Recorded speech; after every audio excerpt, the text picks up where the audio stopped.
صراط الذين بسم الله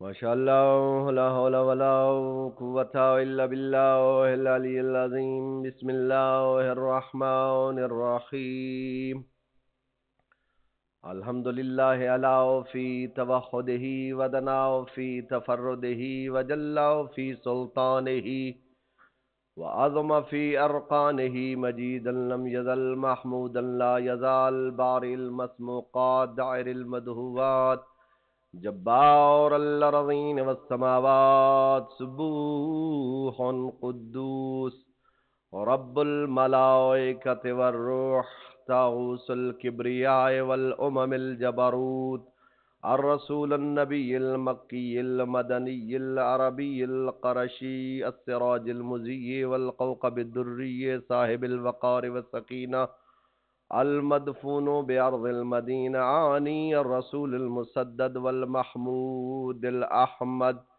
المصطفى الأمجد بالقاسم محمد المصطفى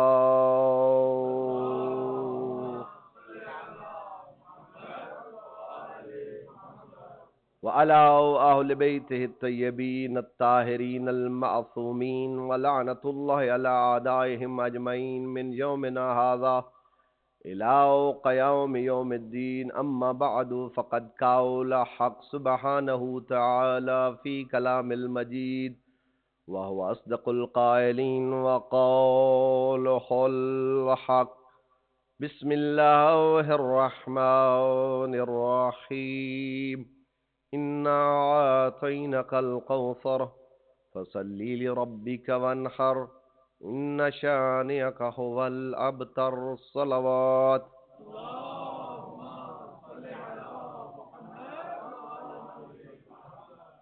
سب سے پہلے دعا ہے بارگاہ ربوبیت میں کہ پروردگار عالم آپ تمام مومنین کا اس مقدس مقام پہ آنا وہ اپنی بارگاہ مقدس میں اسے شرف قبولیت نصیب فرمائے، اور اس ذکر کے صدقے میں جن محرومین کے لیے فاتحہ پڑھا پروردگار عالم ان کی قبروں پر اپنی رحمت کا نزول فرمائے اور آپ تمام مومنین کی توفیقات خیر میں اضافہ فرمائے۔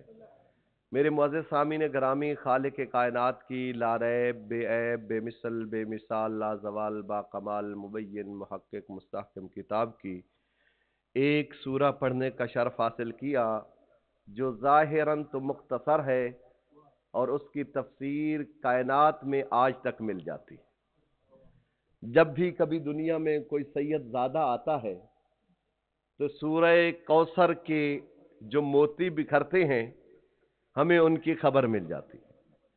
میرے معزز سامعین گرامی، سب سے پہلے حمد اس مالک کائنات کی کہ جس نے ہمیں انسان بنایا ہے، انسان بنانے کے ساتھ اشرف المخلوقات بنایا ہے، اور وہ کریم مالک کہتا ہے کہ جب کسی شجر سے کوئی پتا گرتا ہے پھر وہ پتا گرنے کے بعد کروٹیں بدلتا ہے، پھر وہ کروٹیں بدلنے کے بعد خش و خاشاک ہو جاتا ہے، میں تیرا ایسا رب کریم ہوں اس پتے کی کھن کھناہٹ کو بھی سنتا ہوں، اس کو خش و خاشاک ہو جانے کو بھی سنتا ہوں، اور اس کے ہر ایک لمحے سے واقف ہوں۔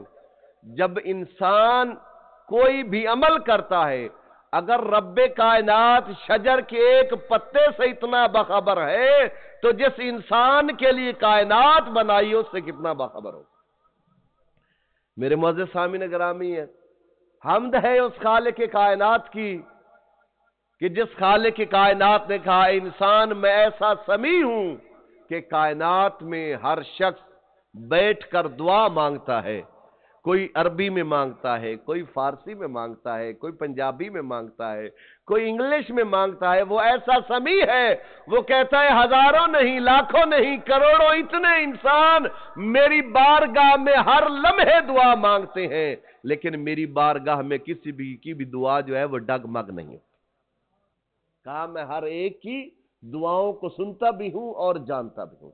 میرے معزز سامعین گرامی، حمد ہے اس مالک حقیقی کی کہ جس نے ہمیں خانوادہ تطہیر کے ساتھ متمسک کیا، جس نے ہمیں سیرت محمد و اہل بیت محمد کو اپنانے کا شعور عطا فرمایا۔ اور جب بھی ہم تذکرہ اہل بیت کرتے ہیں، آج ہم جمع ہیں اس مقام پر کہ سرکار حسن مجتبی کو اور سید المرسلین طٰہٰ و یاسین، علم اول، عقل اول، حسن اول، مولا کل، ختم الرسول، دنائے سبل، سید المرسلین کی بارگاہ میں حسن مجتبی کا پرسہ دینا ہے، اور بارگاہ حجت میں ان دو صادقین کا پرسہ دینا ہے۔ میرے معزز سامعین گرامی، آج ہم جو جمع ہوئے ہیں اس پر بھی اللہ کا شکر ادا کرنا چاہیے کہ پروردگار عالم تیرا شکر ہے، کائنات جہاں بھی محو ہے، ہم تیرے پیاروں کے ساتھ محبت کا اظہار کرتے ہیں، ہم تیرے اللہم۔ اور دنیا شاید جانتی نہیں ہے جس حسن مجتبی کا تذکرہ ہم کرنے آئے ہیں، کائنات شاید جانتی نہیں ہے، دنیا کو معلوم بھی نہیں ہے کہ حسن مجتبی کی عظمت کیا ہے۔ دنیا اور باتیں کرتی ہے، میں تو اتنا کہوں گا، نہ حسن مجتبی نے صلح کی ہے، نہ حسین ابن علی نے جنگ کی ہے۔ حسن سے بھی صلح کی گئی، حسین سے بھی جنگ کی گئی۔ اور میرے معزز سامعین گرامی، جب حسن مجتبی کے ساتھ لوگ آئے کہ ان کو خرید لیتے ہیں، جب دولت کا لالچ جتتا ہے نا، آج تو مشہور ہے نہ بکنے والا نہ جھکنے والا، یہ دونوں لقب تو میرے اماموں کے ہیں۔ یہ دنیا میں مثال ہے نہ بکنے والا نہ جھکنے والا، دو ہی شہزادے ایسے، نہ بکے ہیں نہ جھکے ہیں۔ ایک کے لیے تخت سجا کر دولت پیش کی گئی، میرے مولا حسن مجتبی نے کہا ٹھکرا کر، میں بکنے والا نہیں ہوں۔ جب دھمبی بن کر آئے، میرے مولا حسین نے کہا میں سر کٹا کے بتاؤں گا کہ دین زندہ۔ یعنی دونوں شہزادے اسی عظمت کے مالک ہیں، جیسا کہ آپ تذکرہ ہے میرے مولا حسن مجتبی سن رہے تھے۔ میں بس تھوڑا سا تذکرہ مولا حسن مجتبی کا اور سرکار رسالت مآب کا کر کے تھوڑا سا مسئلہ پڑھوں گا، زیادہ زحمت نہیں دوں گا، پریشان ہو جائے۔ ایک صلوات بآواز بلند پڑھ دیجیے۔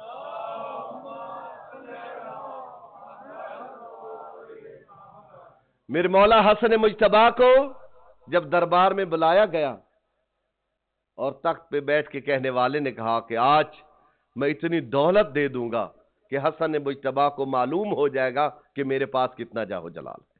اور کہا یہی جاتا ہے، کہا کہ جب حسن مجتبی آئیں گے تو میں یہ دولت پیش کروں گا۔ واقعاً آپ نے بہت سارے علماء سے واقعات سنے ہوں گے، کہا جاتا ہے کہ جب میرا مولا حسن مجتبی آئے تو ان کے سامنے ایک بھرا ہوا ہیرو جواہرات کا تشت رکھا گیا۔ جب میرے مولا کے سامنے آیا تو میرے مولا نے کہا اس کو رکھ دیجئے۔ جب اس نے رکھ دیا، تھوڑے لمحات گزرنے کے بعد حیران ہو کے دیکھتا اتنا بڑا ہیرو جواہرات کا تشت حسن مجتبی نے رومال ہٹا کے دیکھا بھی نہیں ہے۔ اگر دیکھتے تو یقیناً بغل میں رکھتے۔ یا اتنے لمحات میں ایک شخصیت آئی جو میرے مولا حسن سے بہت محبت رکھتی تھی، بہت عقیدت رکھتی تھی، عام انسان تھا، کوئی بڑا امیر نہیں تھا، کوئی بڑا وزیر نہیں تھا، کوئی بڑا شہرت یافتہ نہیں تھا۔ اسے بھی معلوم ہوا کہ حسن آج اس دربار میں آنے والے ہیں۔ اس نے اپنے ہاتھوں سے چمڑا خریدا، پھر جا اپنے گھر گیا اور جا کر ایک نالین حسن مجتبی کو سیا۔ میرے مولا حسن مجتبی کی ایک نالین کو سیا، سلائی کرنے کے بعد دربار میں آنے لگا تو کہا نہیں تم رک جاؤ۔ یا اتنے لمحات میں میرے مولا حسن مجتبی کہتے ہیں دیکھو سر درباریوں سنو، سب سے پہلے جو دروازے کے باہر جس کو روکا گیا ہے اسے بلاؤ۔ کہا مولا کیوں بلائیں؟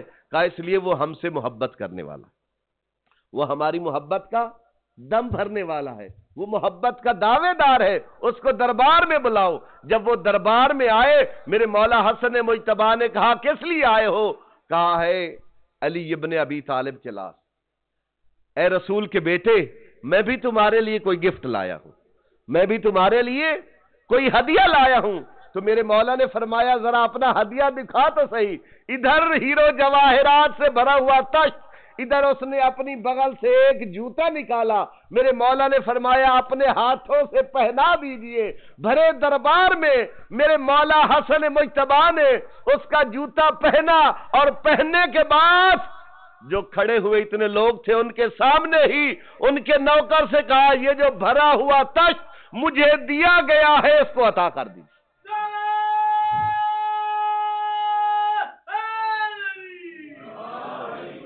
یہ جو اتنا بڑا بھرا ہوا تشت مجھے خریدنے کے لیے یہ حسن مجتبی کے سامنے اپنی دولت کو نچھاور کرنے کے لیے رکھا گیا ہے، یہ اس کو عطا کر دیجئے۔ جب اس کو تشت اتنا بھرا ہوا رقم کا ملا تو ملنے کے بعد کہتا ہے مولا میں نے جوتی دولت کے لیے نہیں خریدی، میں نے جوتی دولت کے لیے نہیں لائی۔ میرے مولا فرماتے پھر کس لیے لائے ہو؟ کہا اس لیے لایا ہوں کہ بروز قیامت آپ کی شفاعت نصیب ہو جائے۔ میرے مولا حسن مجتبی کہتے ہیں او حسن مجتبی کو خریدنے والے ذرا اس کو بتا تو صحیح، ایک ہمارا جوتی بنانے والا تیری دولت سے خریدا نہیں گیا ہے، تو حسن مجتبی کو خریدنا چاہتا یعنی کہا ایک عام انسان کو تو راضی نہیں کر سکا ہے جس نے حسن مجتبی کے لیے ایک جوتا بنایا ہے، اس کو کہا یہ دولت بھی تمہارے لیے۔ میرے مولا حسن مجتبی پوچھتے ہیں کیا تو اتنی دولت مل جانے کے بعد خوش ہے؟ کہا نہیں مولا مجھے دولت کی ضرورت نہیں ہے، یہ ساری دولت بے شک اس کو واپس کر دے، لیکن ایک چیز چاہیے۔ میرے مولا نے پوچھا کیا چاہیے؟ کہا مولا آپ اگر ضمانت دے دیں کہ اس کام کرنے کے بعد میری بخشش ہے۔ میرے مولا نے فرمایا تیری شفاعت ہم کریں۔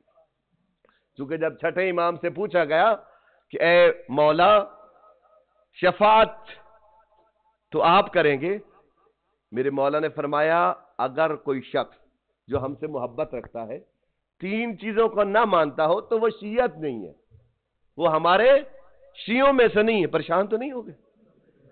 کہا مولا کون سی چیز ہے؟ کہا سب سے پہلی چیز جو ہماری شفاعت کو جھٹلاتا ہے وہ ہمارا شیعہ نہیں۔ فرمایا مولا دوسری چیز؟ فرمایا دوسری چیز یہ ہے کہ ایک انسان ہم سے محبت بھی کرتا ہے اور سوال منکر نکیر کو جھٹلاتا ہے۔ کہا مولا یہ دونوں چیزیں؟ کہا ہاں۔ کہا ایک اور چیز جو ہماری محبت کو جھٹلاتا ہے؟ کہا کیوں؟ کہا اس لیے کہ جو ان چیزوں کو جھٹلائے گا وہ ہمارا شیعہ ہی نہیں ہے۔ کہا اس لیے کہ قبر میں ہے آمد علی، قبر میں ہے آمد علی اور آخرت میں ہے شفاعت علی۔ تو کہا جو ہماری شفاعت کو جھٹلائے وہ ہمارا شیعہ نہیں ہے۔ تو آج جو ہم جمع ہوئے ہیں اگر تم حسن مجتبی کے جنازے کے لیے آئے ہو یا رسول خدا کے جنازے کے لیے آئے ہو یا اہل بیت کے کسی بھی غم میں شریک ہوتے ہو تو بروز قیامت وہ آپ کو جنازے میں آئیں، آپ کو قبر میں ان کی زیارت نصیب ہوگی۔ ایک صلوات بھیج دی مر محمد۔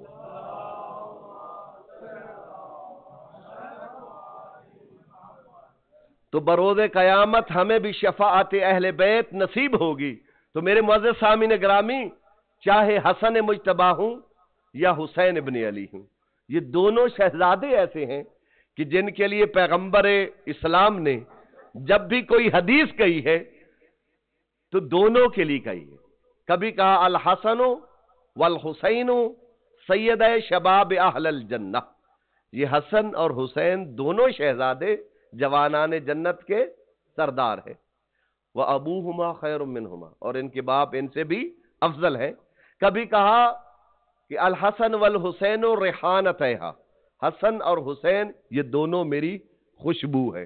اور میں تو یوں کہتا ہوں خوشبو تو کبھی پھول سے جدا ہی نہیں ہوتی، خوشبو تو کبھی پھول سے جدا ہی نہیں ہوتی ہے۔ اور کبھی اگر شہر مدینہ میں روایت ملتی ہے کہ حسین منی و انا من حسین، حسین مجھ سے ہے اور میں حسین سے، لیکن یہ بھی کہا حسن منی، حسن بھی مجھ سے ہے۔ جیسے حسین کے لیے کہا ویسے ہی حسن کے لیے کہا، بلکہ حسن اور حسین کو ملاؤ تو حقیقت میں حسنین بن جاتا، کیونکہ ان دونوں کی حقیقت ایک ہے۔ اور میرے معزز سامعین گرامی سرکار حسین ابن علی اور حسن مجتبی کائنات کا رسول کی پشت پہ سوار ہے۔ واقعہ آپ ہمیشہ سنتے آئے کہ دونوں شہزادے